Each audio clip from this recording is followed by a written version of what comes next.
Let's get into it. Congratulations to the UConn Huskies. They defeated Seton Hall on Sunday on CBS, America's most watched network of stars. Final score, UConn 91, Seton Hall 61, 30-point victory. That means the Huskies have secured the outright Big East title for the first time since 1999. There's a lot of different ways to illustrate just how impressive this is for Dan Hurley and his program. Perhaps this is the most impressive way to put it. UConn won the 2023 NCAA tournament, lost 3 of the top 6 scorers, returned to a league with 2 other top 15 teams, and the Huskies now have a 3-game lead in the Big East standings, and they just won the Big East outright with a full week left in the regular season. Wow. 10 leg. Yes. That's pretty good. That's pretty good stuff. I thought, now, listen, GP's been getting his dad duty on, so just for this episode, I thought you might trivia time with me. So I thought you were going to ask Norlander for the first time since, and I had it ready. I had it ready on the board. Like that was all over the telecast, I guess. Okay, so I just heard it. I'll be completely honest. I had no idea that was true until I heard it. And when I heard it, I was like, that can't be true. I knew it was. I knew it was true. But when I heard it, I'm like, that sounds, it's the type of thing that is clearly true. It just sounds like it shouldn't be. Not only is it true, if you thought like I thought, you're like, oh, okay, well, because it's the first time they've had a share of, they have the outright, but it's the first time they've had a regular season championship of any kind since 06. You're like, okay, but it's like first time since 06 because they were in the American and they won a regular season title. No, this is what is factual, or it was factual until all of 6 hours ago. The University of Connecticut's men's basketball program had won 5 national championships since the last time it won an outright regular season conference tournament title. That's an utterly absurd statistic when you consider the program and what it's done since then. But yes, they have it outright here, and they made no doubt about it at all. Seton Hall guy hit the first bucket of the game and went up 3-0. I think it held like a 5-3 lead, but yeah, man, they pulled away. We're obviously not going to break down UConn Seton Hall. There's not much to break down. UConn avenged a loss on the road, obviously. Dan Hurley just hammers down on his alma mater in a very impressive way. And so in doing so, we'll get to the results later in the show. But if you're watching on YouTube, we appreciate you. The chat poll question is, right now to win the title, would you take UConn, Houston, and Purdue, or the field, one or the other? We'll get to the results later. But UConn winning allowed that question to be there because Houston, UConn, and Purdue obviously all won this weekend. Take it where you want to, GP, with UConn, Big East, or otherwise. Well, with UConn, I mean, they blow out people. I think this is actually true. They blow out people more than anybody else. I know you're real particular about what you call a lock and what you don't. I am. Yeah. I respect that. Are you comfortable? UConn's a lock. Locking it. Are they a lock to be a 1 seed at this point? Yeah. You know what? I was thinking about this last night in the studio with Hakeem Dermish on CBS Sports HQ. I think they are. When you look at I think that Purdue, UConn, and Houston, I think we'll keep the Houston Purdue stuff till later, but I think I'm there, man. I think they're so far ahead of everybody else. It's not like I get again, if they literally, for lock purposes, no matter how unlikely, can you literally lose every remaining game and not, lose your seed line or get into the tournament? I don't see a scenario in which any of those schools lose 3 games in a row and they're still getting passed up by the likes of Arizona, Tennessee, UNC, and that's really, it's going to be one of those 3 teams. I think at this point that winds up with the 1 seed. Maybe there's a stunner late, but Baylor, maybe if they ran the table, I guess, I don't know. But no, I think that they are GP. I think they're all locks. I mean, they're pretty, if they're not, they're close. And like I have Tennessee fans because I've had Tennessee in the top 4. So as the 4th number 1 seed, really since the morning after Arizona lost to Washington State, I dropped Arizona out, moved Tennessee in. And then since then, Tennessee's added like big wins, right? They beat Auburn. They beat Alabama. We'll get to that later. And I got Tennessee fans asking like, hey, where can we go? And I'm like, there's nowhere for you to go. Like you're sort of stuck at 4. There's nowhere to go. Yes, it's if Tennessee won out and say, does Houston have the worst of the 3 right now? It's so the margins are so thin. I mean, it I don't think they can jump anyone. I mean, maybe if they won the SEC title, although on that note, SEC fans are all too familiar with this, that SEC championship. It doesn't matter. It never matters. It never means a damn thing. So, like, even more reinforced, like, if there's some of them definitely mean less than others, there is no league at the power conference level, no league period that has less meaning on its championship game ever than the SEC. And that includes the Big Ten, which ends like 17 minutes before we get the damn bracket. The SEC still matters less than that when it comes to a championship game. So, yeah. For Tennessee to crack the top 3 at this point, or anybody, I think it requires at the very least anybody, Tennessee, Arizona, whoever you like, for them to crack the top 3 at this point. I think it requires Houston, Purdue, UConn, one of those teams losing at least 2 more times. They have to lose out. They might have to lose out. I do. They're so that's not going to happen. So. They're so separated from the pack. So I back to UConn, they're killing people. I'm a little bored with the debate, and I'm trust that listeners are too, of the debate between UConn and Purdue and Houston. I'm telling you, it's very close, very close. And if you want to make a case for any of those 3 teams, you can make a case for them. Purdue, I think, is just broadly speaking best body of work. UConn looks the most dominant, and Houston is number 1 in most of the computers. You can make the case for any of them. So UConn, well, for the sake of this conversation, let's call them a lock to be a 1 seed. After that, it was a missed opportunity for Seton Hall. That's all it is, I think, a missed opportunity. You cannot be expected as a bubble team to go to UConn and win. They got rolled. They got rolled. They got absolutely dominated. They didn't lose by 6. It was non-competitive the entire second half. I should say I'm a little hesitant to even talk about the NCAA tournament and brackets in the Big East with Adam Zagori out there in them Twitter streets just waiting to take shots. I don't know. I honestly don't know what happened, except Zags apparently now has it in for let me make sure I get it quoted right. The CBS Sports Bracketology guys. Who are the CBS? I'm clear.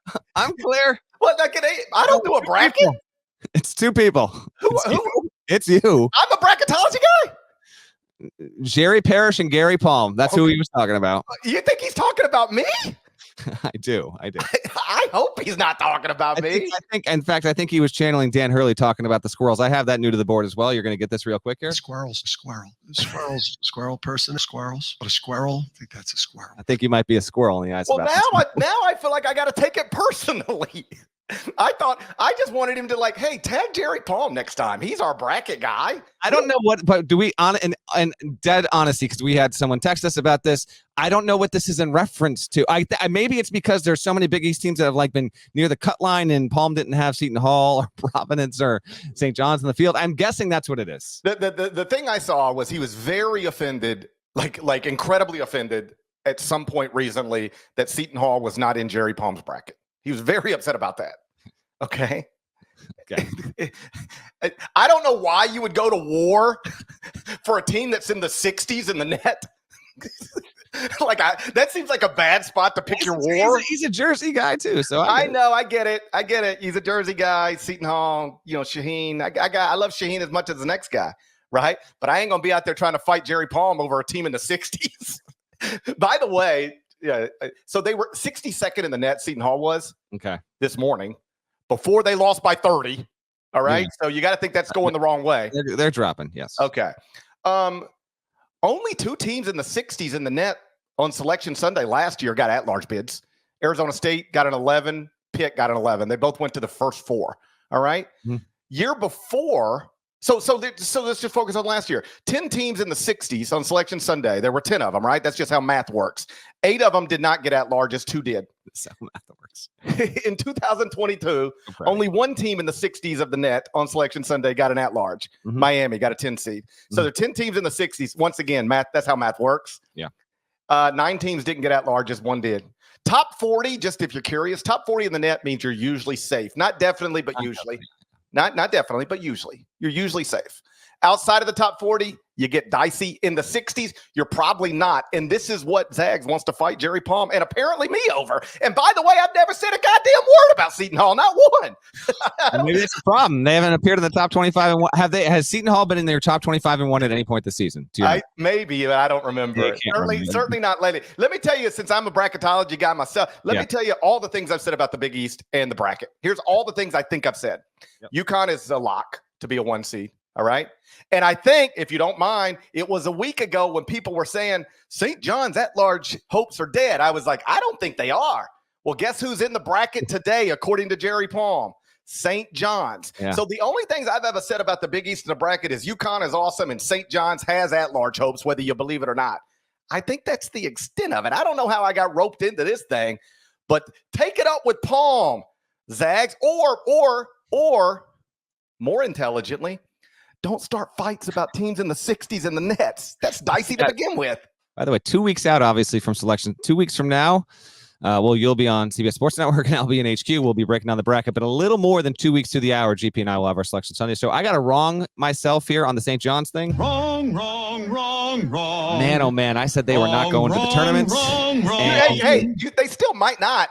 The only thing I ever said was wrong right now. No, if I were you, I would just keep holding on to all I didn't say they didn't have a chance. I just said they're not going to be there and just hope they're not there. You know what, though? It's better for our jobs if St. John's and Rick Pitino are in the tournament. Can you imagine with that much more opportunity in front of the media what the hell Rick Pitino's going to say? Come on. It'd be incredible. Have we ever seen a team this laterally slow and physically weak get an at-large bid to the NCAA tournament? That's going to be the big question there. I can't wait. I know. I can't wait till somebody asks Rick about his laterally slow, physically weak team in the NCAA tournament. So I never said they're going to make it or that they're not going to make it. I just said I'm looking at it, and I'm telling you there is a path to an at-large bid. Here we are. Yeah, there's a path. I mean, I'll say this, though. They're 18-11 Seton Hall is.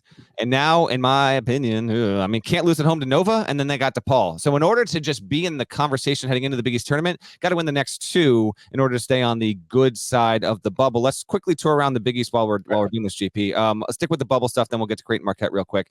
Nova goes into Providence, 71-60 a win early in the day on Saturday. Nova had an 18-2 run to open the second half and break the game wide open. Providence couldn't make a game out of it. Nova has won 5 of its past 6 games. I was extremely impressed, and some of it was a little bit of three-point luck, but also give them credit for it. They were 13 of 23 from three-point range on the road, man. A really balanced effort overall, really good on the defensive glass. Nova, hats off, man. That was a big win. You're 4-8 in quad one. Your resume is fascinating as hell. You're at Seton Hall. That's going to be a quick turnaround there later this week, and then home versus Creighton. So in the same way that Seton Hall missed an opportunity that not expected to win. I get all that. And now it's facing kind of 2 gotta have it wins. I would still say Nova's in that same situation, except it's on the road to Seton Hall, home to Creighton. So it's up and down. The cut line with the Big East is, dude, it's fascinating as hell because Butler was in this thing comfortably and now it's slip sliding away. Meantime, Providence not gone. I think Providence might be Palm's first team out as of Sunday morning. I got it if you need it. So right now, he's got UConn as a 1 seed, Marquette as a 2, Creighton as a 3. He's St. John's as an 11. That's the Mexico and then everyone else. Yes. That's the last team in. All right. St. John's, by the way, 39th in the net. Then as of this morning, he had Seton Hall first team out. Okay. I know losing to UConn shouldn't hurt you, but but it will. Losing by $1 billion, it will. Yeah. He has Villanova as the 3rd team out after Villanova beat Providence by 11. Villanova, by the way, would be a 1 seed if they just dropped out of the Big 5. Well, basketball tradition in Philly, man. It means more. It's going to cost them an NCAA tournament bid, maybe. Providence is now not even first 4 out anymore, according to Palm. They're just out of the bracket after losing 2 straight. And Butler has dropped even further below that. I actually don't see an at-large path for Butler anymore. So only like a Big East. Like if they made the Big East semis, I actually think it would be back on the board there, but they'd have to win to the Big East semis. But yeah, it's going to be tough. So again, at the risk of talking about things I don't know about as a bracketology guy. Yeah. You have 3 Big East teams that are locks, 4 that are in the tournament right now, according to Palm. But that 4th, St. John's, is still technically a bubble team. So is Seton Hall. So is Villanova. So is Providence. They could have, you ready for this? 7 or 3 or anything in between. It's incredible. And you can't say, actually, I don't know the answer for this for sure. Is it? I'll send a text and try and find this out in time for the next episode. I would imagine it's not in the writing for the selection committee. Is sending 4 teams to Dayton from the same conference. I actually think that probably is not against protocol because they want to break down these things and these teams to where you're going. But the idea, and it's not going to happen. But can you imagine if we had St. John's versus Providence and Seton Hall versus Villanova going to Dayton? It's just an extension of the Big East tournament. That would be wild. I am putting the over under at 1.5 Big East teams going to Dayton, and I think I am taking the over. I think we're getting 2 teams in 2 games not playing each other in Dayton, and I'm not joking about that. They've been populating the cut line for weeks now, and it doesn't seem to be the situation. Seems static overall, and it is it's fascinating. Providence, by the way. So Providence is seasoned, teetering a bit here. Its next game at Ed Cooley in Georgetown.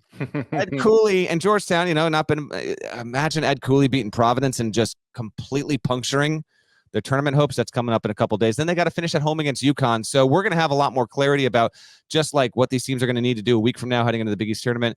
It's certainly worth noting there. Quickly, GP, Creighton beats Marquette. It was a good game for most of the afternoon, and then Baylor Shireman hit, I think it was like 3 threes in about a minute there. They didn't have Tyler Kolek because of the oblique injury. He didn't even travel with the team. Oso Ighodaro got sick. So if anything, Marquette's performance without 2 of its 3 most important players, I thought was damn admirable. And for Creighton, man, they've defeated 2 AP top 5 opponents in one season for the first time ever in school history. And they are getting, I think Baylor Shireman is the 2nd-team All-American at this point. In this game in particular, he went for 26 points, 16 rebounds. He's the first since a guy named Doug McDermott to go for at least 25 and 15 in a game. Then McDermott did it the year he won National Player of the Year. He was awesome. Trey Alexander had 18 points, 11 assists. He's had back-to-back double-doubles. Impressive stuff from Creighton. Even with Marquette being shorthanded, I thought they played well. They rallied late. And Shireman, man, he's been an absolute dude as of late. So not as much drama around those teams. Like Marquette and Creighton feel like they're destined to either be a 2 or a 3, and that can matter. Like, don't get me wrong, but that was just a good game, and I was impressed with Marquette showing up and playing. The score was not as close as the game, or the final score was not close, I guess, as the game was for the first 36 minutes. If you just look at the box score, you're like, okay, that makes sense. Marquette down Kolek. Also, by the way, down Oso Ighodaro. Yeah. Like, they were down 2 starters. I mean, like... Yes. Yes. Did you say that? Yes. I only heard Kolek. Oh yeah, no, I did say. I said okay. I heard you say Kolek. I didn't hear you say Ighodaro. So they're down those 2. But it was just to put an actual number on it. 1 possession game with 4:11 left. All right. Yep. 69-67 Creighton, and then Creighton closed on a 20-8 run, won by 14. I moved Creighton up to number 8 in the top 25 and 1. Folks, that's you see. Yeah, I would have. So Palm has it Marquette 2, Creighton as a 3. I would have it Creighton as a 2, Marquette as a 3, but we're splitting hairs here. And yeah, that can flip back. We got plenty. This is not the place I'm going to start a war with Jerry Palm. Well, I don't. We'll see what Zagori says about that. But yeah, Zags. How do you feel? How do you feel about the Creighton Marquette situation? before you lambast everybody who works at CBS Sports. This dude's just out there. Not everyone, just the bracketology guys. So it really was just the bracketology guys. He said the bracketology guys, and now I just found out he thinks I'm one of them. Yeah, well, you are. You rank your teams based upon their bracketology resumes. You are. All right. Well, now I'm taking offense. All right. Now I'm going to tweet something negative about the Allman Brothers. Hey, don't you dare. Don't you dare. You want to go after Zags, you go after Ultimate Frisbee. You keep the music out of it. You understand me? I'm going to tweet something right now about Frisbees. I'm going to tweet something right now negative about Frisbees, the Allman Brothers, and the Hudson River.